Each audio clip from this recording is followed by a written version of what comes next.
அன்பர்களே, இந்த பதிவில் நாம் தமிழ் சித்தர்களும் மாந்தரீகமும் என்பது பற்றி பார்ப்போம்.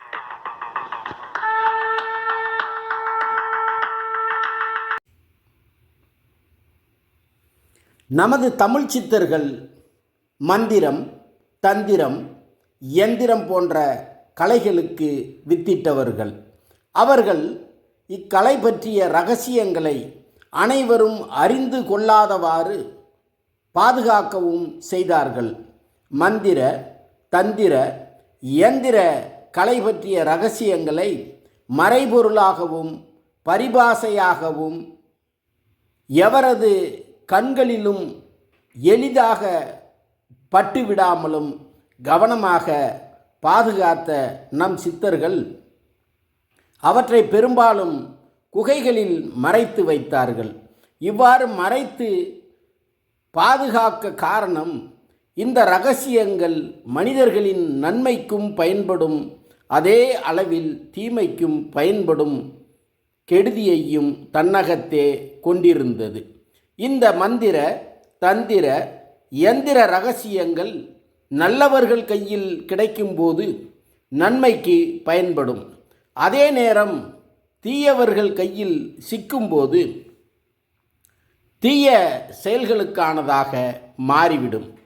இருந்தாலும் மனிதர்களுக்கான நன்மைகளை உடனே செய்யத்தக்க மாந்திரிக கலையின் அட்டகர்மத்தை உருவாக்கிய சித்தர்கள் அவற்றை ஓலைச்சுவடிகள் மூலமும் வாய்மொழி வழியாகவும் தங்களது சந்ததியினருக்கு விட்டு சென்றார்கள்.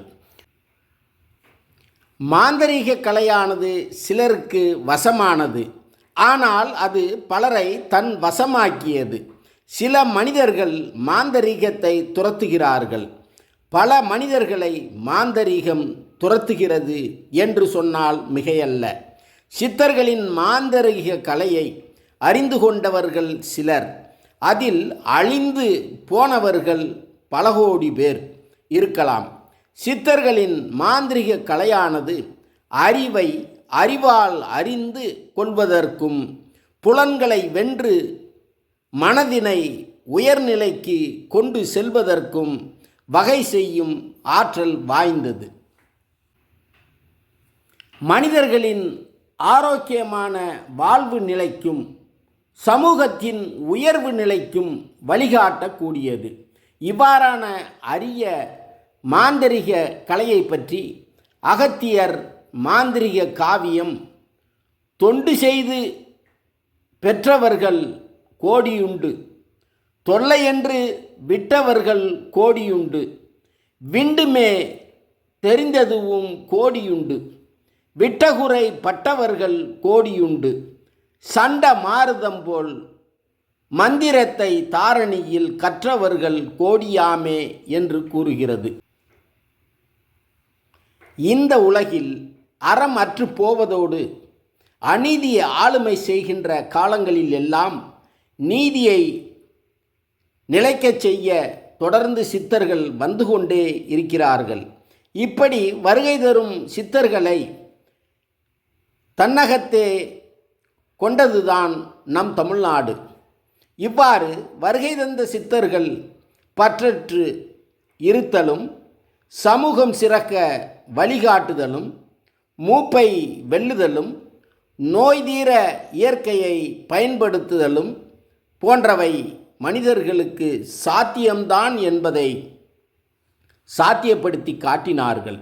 மேலும் என்றும் இளமையாய் நிலைத்து வாழ ஓகத்தையும் மூலிகைகளை கொண்டு மந்திர, தந்திர, யந்திர கலையை வெளிப்படுத்தும் முறையையும் செயல்படுத்தி காட்டினார்கள்.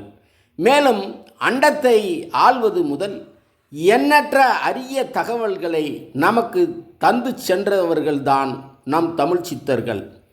இங்கு மந்திரங்கள் எந்திரத்தாலும் எந்திரங்கள் மந்திரத்தாலும் இவை இரண்டும் அவைகளுக்கான வித்தாலும் இயங்குகின்றன என்பதோடு இன்று இயற்கைக்கு மாறான பல்வேறு செயல்களால் சீர்கெட்டு வரும் பூமியையும் இப்பூமி பந்தில் வாழும் மக்களையும் அழிவிலிருந்து காக்க சித்தர்கள் மீண்டும் வருவார்கள் எனும் இச்செய்தியோடு மீண்டும் ஒரு பதிவில் சந்திப்போம்.